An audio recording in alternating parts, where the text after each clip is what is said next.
சிறாடி காசு ரசிகருக்கு வணக்கம். இப்போ வந்திருக்க புது ப்ரோமோவில் ஒரு மாதிரி சிந்தாமணிக்கிட்டே இருந்து வீடு எடுத்து அம்மா அப்பாவுக்கு ஒத்து கொடுத்துட்டாரு. இது எவ்வளோ ஒரு சந்தோஷமான தருணம். அந்த நேரத்தில் அவங்க எல்லாருமே இந்த வீட்டுக்கு வராங்க. வார நேரம் எல்லாரோட மூஞ்சியிலும் அவ்வளோ ஒரு சந்தோஷத்தை பார்க்கக்கூடியதாக இருந்துச்சு. அதில் அப்பா அம்மா அவங்கள்ட்ட சந்தோஷம் அளவே இல்லை, வேறு லெவல் அது. இந்த வீட்டில் எல்லோரும் இப்படியே சந்தோஷமாக இருக்கும்னு தான் நினைக்கிறோம். மனோஜை தவிர. மனோஜ் திரும்பி வர மாட்டார்னா கூட தெரியாது. திருப்பி ரோஹிணியோடு சேர்ந்து ஏதாவது ஒரு பிரச்சனைக்குள்ளே தான் அவர் போவார். ஆனால் இந்த தருணம் ஒரு அழகான தருணம்.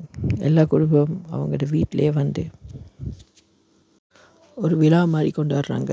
அந்த நேரத்தில் விஜயம்மாவோட ஃப்ரெண்டு சொல்கிறாங்க, இந்த வீட்டை விட்டு போனதுக்கு காரணம் மனோஜாக இருக்கலாம், ஆனால் இந்த வீட்டை உனக்காக கஷ்டப்பட்டு திருப்பி எடுத்து கொடுத்தது முத்து.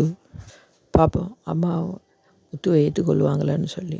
நீங்கள் தர அன்புக்கு நன்றி. மறக்காமல் சேனலை சப்ஸ்கிரைப் பண்ணுங்கள். இந்த வீடியோ லைக் பண்ணுங்கள். வணக்கம்.